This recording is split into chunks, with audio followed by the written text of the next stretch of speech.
స్వర్గవాస ఎవరు? హలో అమ్మా కోడలి పిల్ల, నేనమ్మా మీ మావయ్య గారిని స్వర్గం నుంచి మాట్లాడుతున్నాను. మావయ్య గారు ఏంటి స్వర్గం నుంచి మాట్లాడుతున్నారా? అక్కడ ఫోన్ ఫెసిలిటీ కూడా ఉందా? ఈ మధ్య జియోవాడు ఒక టవర్ వేశాడమ్మా.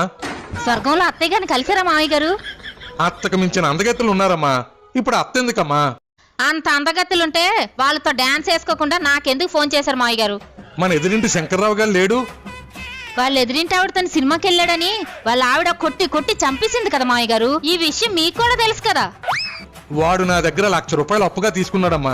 డబ్బులైతే ఇచ్చేసాలే, కానీ వాడు రాసిచ్చిన ప్రామిసరీ నోటు నేనివ్వడం మర్చిపోయాను. అది కావాలని ఇక్కడ నన్ను తినేస్తున్నాడమ్మా. అమ్మా పరుపు కింద ఉందేమో చూడమ్మా. ఉంది మావయ్య గారు.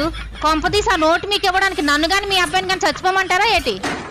మన వెనకింటి దివాకరం కొన ఊపిరితో కొట్టుమిట్టాడుతున్నాడమ్మా. తులసి నీళ్ళు కూడా పోసేస్తున్నారులే. నువ్వేదో